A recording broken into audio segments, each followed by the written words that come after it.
जय हिंद everyone and welcome to UPSC Philia. आज के इस वीडियो में हम इकोनॉमिक्स की टॉप करंट अफेयर्स को डिस्कस करेंगे with short notes and PYQ linkages. तो चलो शुरू करते हैं। आज की हमारी पहली न्यूज़ है डब्ल्यूपीआई पे। गवर्नमेंट ने 15 जून से डब्ल्यूपीआई को पीपीआई से रिप्लेस करने की बात कही है। अब डब्ल्यूपीआई और पीपीआई क्या होता है वो जान लो। डब्ल्यूपीआई जो होता है इसका फुल फॉर्म होता है wholesale price index. Wholesale price index, इसी से ये समझ आना चाहिए कि जिन गुड्स को हम होलसेल में खरीदते हैं यानी कि थोक के भाव में खरीदते हैं उन चीज़ों की बात हो रही है। ठीक है, तो समय के साथ इन्फ्लेशन हो रहा है तो इसमें कितने बदलाव हो रहे हैं, ठीक है, उसको मेजर करने का काम होता है होलसेल प्राइस इंडेक्स में। ठीक है, अब ऐसे ही सिमिलर होता है कंज्यूमर प्राइस इंडेक्स।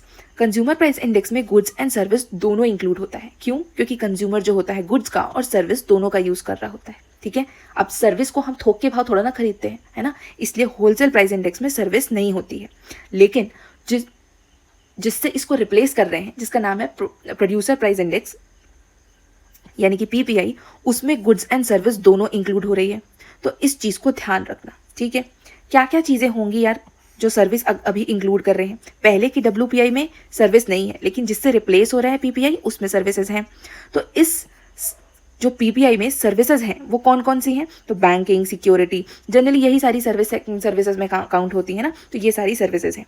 अब ये जो डब्ल्यूपीआई है और पीपीआई है इसको कंपाइल कौन करेगा? ये बहुत इंपॉर्टेंट क्वेश्चन है, क्योंकि जनरली यूपीएससी की पीवाईक्यूज में भी देखोगे ना तो इस तरीके के क्वेश्चन पूछे गए।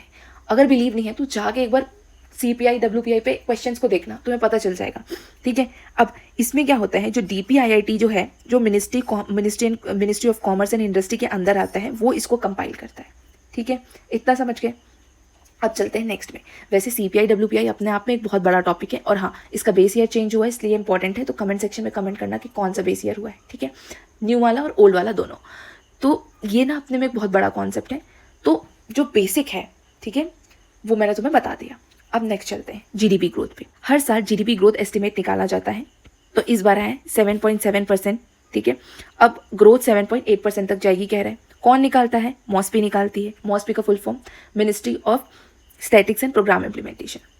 क्यों रिलीज करते हैं भाई, क्या काम आएगा ये? तो ये जो होता है ना, ये हमारी ओवरऑल इकोनॉमिक परफॉर्मेंस को मेजर करता है। ठीक है, इससे होगा क्या, बेसिकली आरबीआई जो होता है ना, हमारी जीडीपी का जो ग्रोथ है उसकी जो डाटाज हैं उसका यूज़ इन्फ्लेशन डाटा और मॉनेटरी पॉलिसी डिसीजन मेकिंग में करता है। ठीक, क्यों करता है? ताकि वो अपना हमारे इकोनॉमी में इन्फ्लेशन को प्रॉपरली बैलेंस कर पाए। और बहुत सारी चीज़ें होती है उसको बैलेंस करने के लिए, हमारी जीडीपी जो होती है वो उस यूज़ आती है। ठीक है, इतना समझ लो।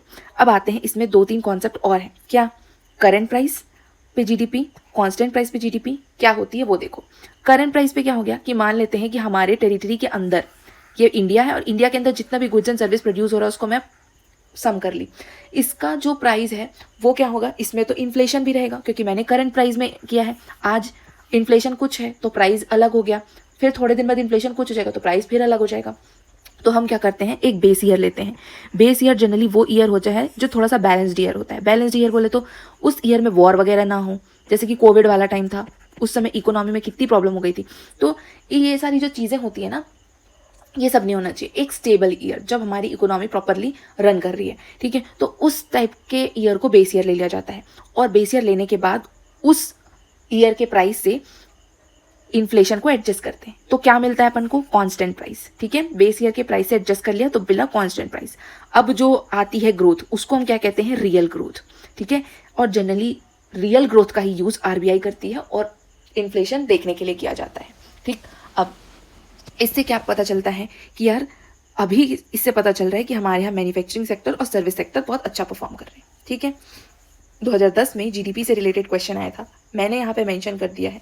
तुम्हारा काम है इसका आंसर मुझे कमेंट सेक्शन में देना। ठीक है, बाकी जब मैं पीडीएफ टेलीग्राम पे डालूंगी तो मैं आंसर मेंशन करके डालूंगी। ठीक है, चलो अब चलते हैं नेक्स्ट इंपॉर्टेंट इन्फॉर्मेशन पे, जिससे पीवाईक्यू बन चुका है।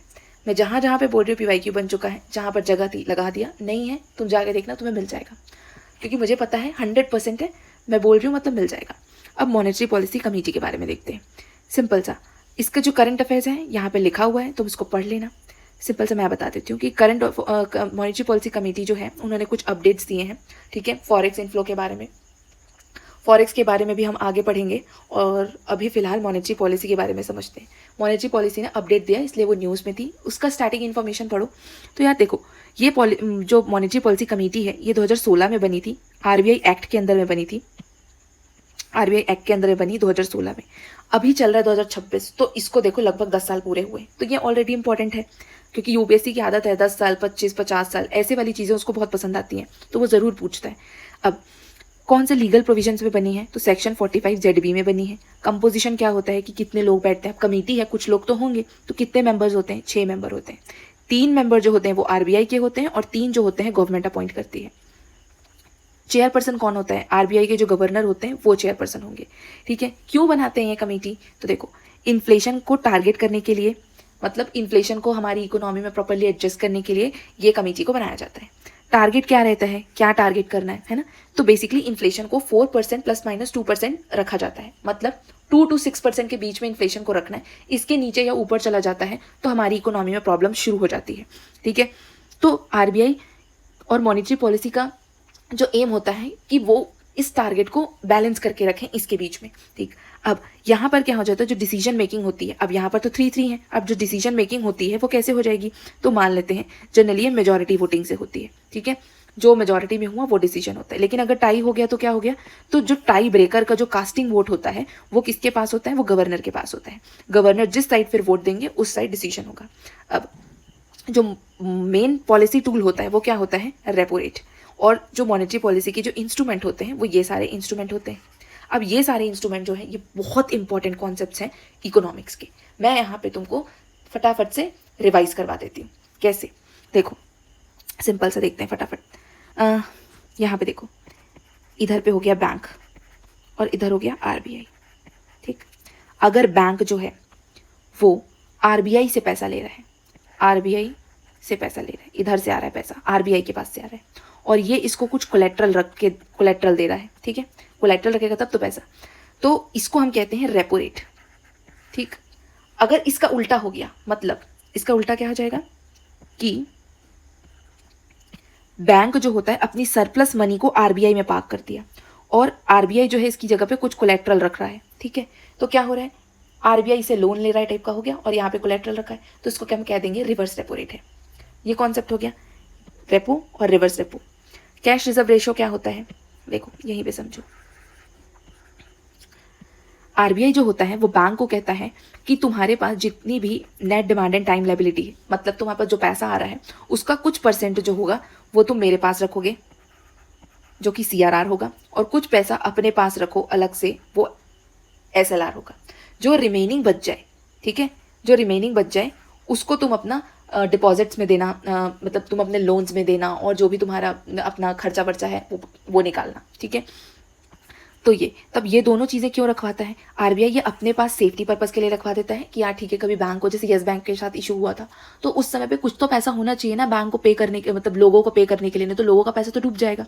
और एसएलआर ऐसे क्यों रखवाता है, ये उसके ही पास रखवाता है कि यार ठीक है, इमरजेंसी सिचुएशन में तुम्हारे पास कुछ पैसा हो तो तुम इससे यूज़ कर लो और अपने बैंक को स्टेबल रखो। ठीक है, तो ये एसएलआर होता है। अब इसमें एक और चीज़ आती है लिक्विडिटी।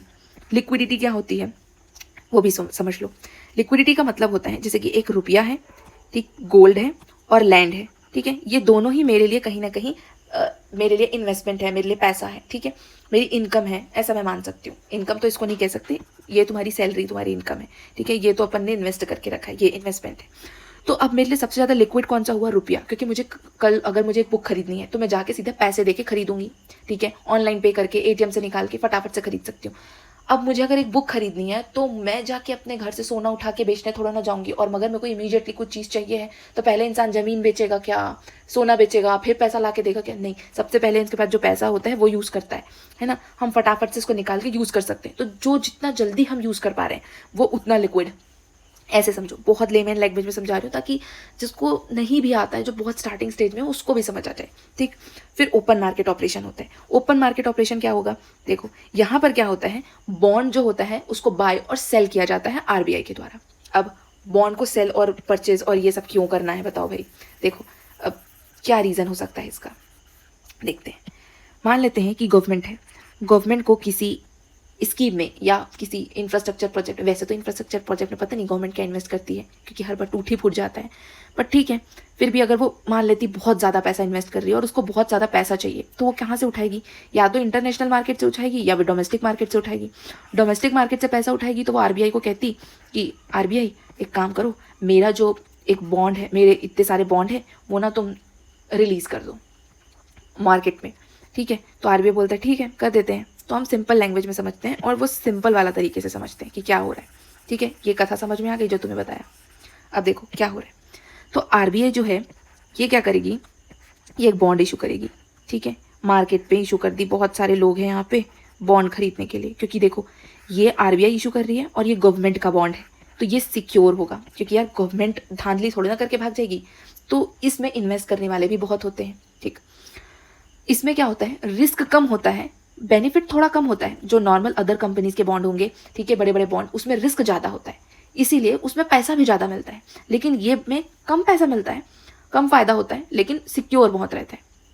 अब इसमें बेसिकली होता क्या है, छोटी वैल्यू लेती हूँ मैं। अगर मान लेते हैं ये बॉन्ड की वैल्यू है 50 रुपये, ये सब 50 रुपये लिखा हुआ है, इसको हम कहते हैं कि ये इसकी फेस वैल्यू है बॉन्ड की, ठीक है। तो ये मार्केट, इसमें लिखा हुआ है ये फेस वैल्यू पे। ये मार्केट में जब इन लोग के पास जाएगा, इन लोग खरीदेंगे, तो इनको कितने में मिलेगा पता है? इनको मिलेगा डिस्काउंटेड प्राइस में। डिस्काउंटेड प्राइस क्या होता है, अगर ये 50 रुपये इसकी फेस वैल्यू है तो हो सकता है इसका डिस्काउंटेड प्राइस हो गया 40 रुपये। तो अब इसने क्या किया, ये इंसान 40 रुपये में इसको खरीद लेता है। जब वो 40 में खरीदता है और जब एक लिमिटेड टाइम के बाद ये बॉन्ड को वापस आरबीआई को बेच दिया जाता है। जब वो बेचता है तो क्या होगा पता है, वो 50 रुपये देगा आरबीआई उसको। मतलब इशू होता है, ये लोगों को मिलता है ये डिस्काउंट प्राइस में, और जब वापस जाता है आरबीआई के पास तो वो फेस वैल्यू पे जा रहा है, तो उसको 10 रुपये का बेनिफिट हो गया, है ना, इसलिए इसको खरीदा जाता है। दूसरा, अगर मान लेते हैं इस इंसान को लगा कि यार ठीक है, मेरा 40 रुपये फंस गया है, मेरे को इमीडिएटली पैसे की जरूरत है, मैं क्या करूं, तो ये बॉन्ड को वो किसी सेकेंडरी मार्केट में किसी और को बेच सकता है, ठीक है। तो उसमें क्या हो जाएगा, उसको उसका पैसा भी मिल जाएगा, और जिसको वो बेचेगा वो जाके आरबीआई को जब वापस करेगा तो उसको ये अमाउंट मिल जाएगा, और इसको भी फायदा, क्योंकि इमीडिएटली उसको भी पैसा मिल गया, अपना काम भी हो गया। तो ये चीज़ ओपन मार्केट ऑपरेशन में होती है, ठीक है। अब एक और कॉन्सेप्ट समझो। अच्छा, ये चीज़ गलत मत कर देना कि जो फिर से मार्केट में जो बॉन्ड बेच रहे हैं ना, आरबीआई जो हो रहा है वो किसी इंसान को बेच रहे हैं, वो ओपन मार्केट ऑपरेशन। ये जो बेच रहा है वो सेकेंडरी मार्केट में बेच रहा है, ठीक है। एक क्वेश्चन देखा था मैंने, उसमें लिखा था, एक स्टेटमेंट बना था कि monetary policy committee public debt management करती है क्या? तो नहीं, monetary policy committee public debt management नहीं करती है। इस चीज़ को याद रखना, इसलिए मैंने यहाँ पे लिख दिया है। अब चलते हैं नेक्स्ट न्यूज़ पे, जो कि है सॉफ्टवेयर टेक्नोलॉजी पार्क पे। बहुत सारे इंडस्ट्रियल पार्क, टेक्सटाइल पार्क, ये पार्क वो पार्क बनते रहते हैं। क्या होता है पार्क में जनरली? कुछ नहीं होता है, एक ऐसा इंफ्रास्ट्रक्चर है, बहुत बड़े एकर्स ऑफ लैंड में बना दिया जाता है, जिसमें आपके पास शॉप्स होंगी, आपके पास वहीं पे मैन्युफैक्चरिंग के लिए सारी चीज़ होगी, जो भी वैल्यू चेन्स, जो भी प्रोडक्शन की जो चेन्स होती हैं, जैसे कि आपको रॉ मटेरियल्स चाहिए, फिर आपको उसको वहाँ पे आपको उसको असेंबल करना है, फिर आपको उसको फाइनल तैयार करना है, सब कुछ वहाँ पे बना के दिया जाता है। वहाँ पर जाना रहता है, प्लग एंड प्ले क्यों बोला जाता है इसको, जाओ और सीधा उसको स्टार्ट करो, बनाओ, ये वाला। और ये ड्यूटी फ्री होता है जनरली, इसको हमारे यहाँ पे प्रोडक्शन को बूस्ट करने के लिए बनाया जाता है। इससे रिलेटेड एक क्वेश्चन था, मैंने देखा, यहाँ पे लगा दिया, और बस इतना याद रखना, इतना ही इंपॉर्टेंट है। नेक्स्ट कौन सी न्यूज़ थी? FCNR स्वैप फैसिलिटीज़, ठीक, इसको आरबीआई ने एक्सटेंड किया है। क्या है भाई ये? अब देखो, FCNR इसका फुल फॉर्म उसी से समझ में आ जाएगा, foreign currency non resident bank deposit, ठीक। फॉरेन करेंसी में आ रही है पैसा, नॉन रेसिडेंट का, और क्या है ये? डिपॉजिट है, मतलब बाहर की करेंसी से कोई बाहर के लोग हमारे यहाँ पे डिपॉजिट कर रहे हैं, ठीक। तो कौन एलिजिबल डिपॉजिटर है? NRIs एंड OCIs, ठीक है। NRIs जो बाहर रहते हैं, OCI कार्ड होल्डर भी बाहर रहते हैं। कौन कौन सी करेंसी आ सकती है? तो देखो, US का आ जाता है डॉलर, जर्मनी का पाउंड भी आ जाएगा, यूरो, जापान का येन, ऑस्ट्रेलिया का डॉलर, कनाडा का भी डॉलर, ये सारी हमारे यहाँ पे आ सकता है। क्या हो रहा है, क्यों आना चाहिए हमारे यहाँ पे, क्यों ही आ रहा है? तो देखो, टैक्स बेनिफिट कैसे, जो भी फॉरेन, जो भी मान लेते हैं, ये मान लेते हैं एक NRI है, ठीक। इसने क्या किया, इधर पे लगाया पैसा और यहाँ के किसी बैंक में ये पैसा डाल दिया। इसमें क्या होगा, जब इसने डिपॉजिट किया यहाँ पे, तो ये बैंक जो भी होगी, ये इसको कुछ ना कुछ परसेंटेज तो पैसा पे करेगी ना, इंटरेस्ट पे करेगी। ये जो इंटरेस्ट है इस टैक्स से एग्जम्प्टेड है, ये चीज़ लिखा हुआ है क्या, कि इंटरेस्ट इनकम जो है वो टैक्स एग्जम्प्टेड है। Exempted from income tax for eligible non resident के लिए, जो भी एलिजिबल नॉन रेजिडेंट है उनके लिए ये फैसिलिटी है। अब तो इनको कोई और बैंक नहीं मिल रहा है क्या? यहाँ की ही बैंक में क्यों डाल रही है? क्योंकि बेसिकली क्या हो रहा है, यही चीज़ बता रहे हैं। हमको क्या रहता है, हर जगह को कुछ ना कुछ अपन को फॉरेन करेंसी में अपने पास फॉरेक्स मेंटेन करना रहता है ना। तो अपन अपने यहाँ पे क्या रहा है, अपन डॉलर्स में मेंटेन कर रहे हैं ताकि अपन रुपए को स्टेबल रख सके। तो जब फॉरेन करेंसी अपने यहाँ पे आ रही है तो ये बैंक के पास जा रही है। बैंक क्या करेगा, अब बैंक जो होगा, सॉरी ये डॉलर होगा, बैंक डॉलर रख के क्या करेगा, उसको तो देना रुपए में ही है, जो लोन वगैरह देगा वो रुपए में देगा। तो ये बैंक क्या करेगा, आरबीआई के पास जाएगा और बोलेगा आरबीआई एक काम करो, तुम मेरे पास ये जो डॉलर है वो रख लो और मेरे को रुपया दे दो। तो ये रुपया दे देता है इसको और ये डॉलर रख लेता है। अब ये आरबीआई डॉलर रख के क्या करेगा, आरबीआई अपना डॉलर जो होता है वो फॉरेक्स में रख लेता है। ठीक है, हर कंट्री के पास अपना अपना फॉरेक्स रिजर्व होता है, उसमें जो होती है, जो बाहर की जो करेंसीज होती हैं उसमें कुछ पैसा रखते हैं। बेसिकली अपन रखते हैं डॉलर में, ताकि रुपए फ्लक्चुएशन जो हो तो हम उसको डॉलर को इंजेक्ट करके या डॉलर को एब्जॉर्ब करके उसको बैलेंस करते रहें। ठीक है, और भी बहुत सारे काम होते हैं, ये खुद में एक बहुत बड़ा टॉपिक है, मैं तुमको जो मेन चीज़ें हैं वो बता रही हूँ। ठीक है, तो इससे क्या होगा, हमारा फॉरेक्स जो होगा वो इंक्रीज होगा। ठीक है, इससे होता है स्ट्रेंथन होता है अपना फॉरेक्स रिजर्व।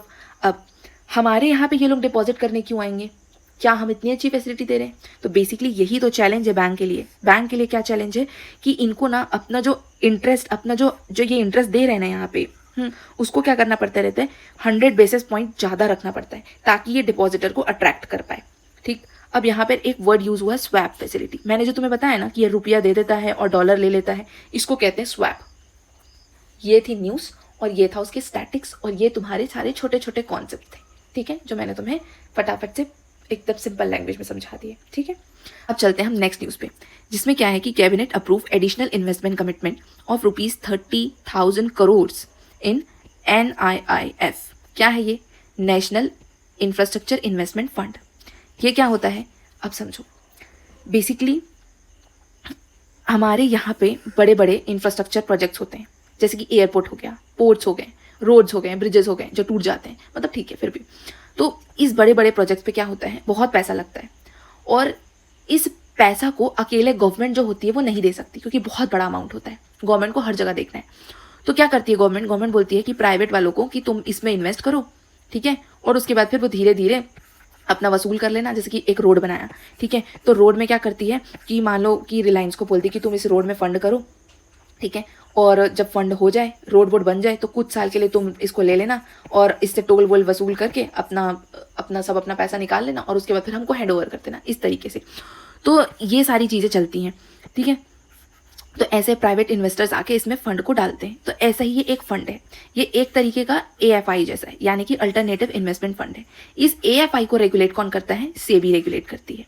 अब ये जो NIIF है वो कब बना था, 2015 में बना था। ये हमारे इंडिया का फर्स्ट सॉवरेन वेल्थ फंड है। ठीक है, ओनरशिप कैसी रहती है, 49% गवर्नमेंट की रहती है और 51% डोमेस्टिक या ग्लोबल इन्वेस्टर्स जो होते हैं उनकी रहती है। ठीक है, कहाँ कहाँ पे इन्वेस्ट करती है, ग्रीनफील्ड प्रोजेक्ट्स में, ब्राउनफील्ड प्रोजेक्ट्स में और स्टॉल प्रोजेक्ट्स में। क्या क्या होते हैं ये, ग्रीनफील्ड जो स्क्रैच से स्टार्ट हो, मतलब जो बिल्कुल अभी है ही नहीं एग्जिस्टेंस में, जो अभी शुरुआत से बनेगा। ब्राउनफील्ड जो ऑलरेडी बन चुका है लेकिन उसमें कुछ और ज़रूरत है, माने कि अगर 4 फ्लोर की बिल्डिंग है तो 10 फ्लोर की बना दो। ठीक है, वैसा। और स्टॉल वाला क्या हो जाता है, जो बन तो रहा है लेकिन अभी काम रुका हुआ है, तो उस पर। ये सारी चीज़ें, बाकी कुछ मैंने इन्फॉर्मेशन डाली है, डाटाज वगैरह, और बाकी मैंने तुम्हें ये सारी चीज़ें समझा दी हैं। ठीक है, तो ये पढ़ लेना, मेंस में जो डाटाज है मेंस में कोट करने के काम आएगा। बाकी मैंने जो तुम्हें मेन है वो इंपॉर्टेंट समझा दी है। आगे बढ़ते हैं। नेक्स्ट न्यूज़ है टेक्सटाइल सेक्टर पे। इस बार जून और जुलाई दोनों मंथ में टेक्सटाइल सेक्टर पे बहुत से आर्टिकल्स आए, बहुत से आर्टिकल्स। तो मैंने सारे आर्टिकल्स को देख लो। बाकी न्यूज़ के कंपैरिजन में ये आर्टिकल थोड़ा बड़ा हो गया है क्योंकि मैंने बहुत आर्टिकल आए तो मैंने सबको एक ही जगह पे कंपाइल करा है। ठीक, तो क्या क्या चीज़ें इंपॉर्टेंट है वो समझो। पहली चीज़, हमारा टेक्सटाइल सेक्टर कितना कॉन्ट्रीब्यूट करता है हमारी GDP में, 2% का। मैन्युफैक्चरिंग GVA में कितना कॉन्ट्रीब्यूशन कर रहे हैं, 11% का। वर्ल्ड का 6th largest textile and apparel exporter है हम, याद रखना, 6th लार्जेस्ट। सबसे बड़ा मार्केट हमारा कहाँ पे कि सबसे ज़्यादा हम कहाँ पे एक्सपोर्ट कर रहे हैं, USA एंड यूरोप में। फिर ये हमारी जीडीपी में कौन से नंबर पे कंट्रीब्यूशन कर रहे हैं, मतलब सॉरी, ये जो है लार्जेस्ट एम्प्लॉयर जो है आफ्टर एग्रीकल्चर कहाँ पर काम कर रहे हैं, कहाँ पर हैं, टेक्सटाइल इंडस्ट्री में। मतलब एग्रीकल्चर में लोग सबसे ज़्यादा काम कर रहे हैं, उसके बाद इस टेक्सटाइल वाले सेक्टर में काम कर रहे हैं लोग। ये समझो कौन कौन सी स्कीम्स इसमें इंपॉर्टेंट है जो तुम मेंस में कोट कर सकते हो। कि जनरली सोल्यूशन हम जब देते हैं तो हम लोग बोलते हैं ना कि mid day meal scheme, like government की scheme, like mid day meal, ये वो है ना। वैसे ही कौन कौन सी स्कीम्स जो हैं वो हम लिख सकते हैं टेक्सटाइल सेक्टर में या गवर्नमेंट के और भी इनिशिएटिव्स में, या फिर प्रीलिम्स में कौन कौन से हमसे पूछ सकता है कि कौन से इस किससे रिलेटेड है। तो उस तरीके से समझो। तो स्किल देखो, सिल्क समग्रा वो सेरिकल्चर से इंपॉर्टेंट है। ऐसे फाइबर स्कीम, फाइबर में सेल्फ रिजाइलेंट बनने से लिंक्ड है। पीएम मित्रा पार्क टेक्सटाइल इंफ्रास्ट्रक्चर बनाने से रिलेटेड है। ऐसे ही सारी स्कीम्स मैंने यहाँ पे लिख दी हैं, तुम पढ़ना और ये मेंस में जहाँ पे ज़रूरत होगी वहाँ कोट करना। जैसे कि समर्थ 2.0 तो स्किल डेवलपमेंट से रिलेटेड है। महात्मा गांधी ग्राम स्वराज इनिशिएटिव, ठीक है ना। ये सारी इंपॉर्टेंट स्कीम है, मैंने यहाँ पे मेंशन कर दिया है। अब आते हैं नेक्स्ट, हमारे जो चीफ इकोनॉमिक एडवाइज़र हैं, ठीक है, नागेश्वरन जी, उन्होंने कहा कि जो एआई है हमारे यहाँ पे जो ग्लोबल कैपेबिलिटी सेंटर्स वाले जो जॉब्स हैं उसमें उतना इम्पैक्ट नहीं डालेगा। जो रिपीटेटिव है जो जॉब्स उस पर थोड़ा बहुत डाल सकते हैं। तो ये क्या होता है, ये मैंने क्यों डाला, क्योंकि यार इस पर PYQ बन चुका है, इसीलिए मैंने इसको यूज़ किया है, ठीक है।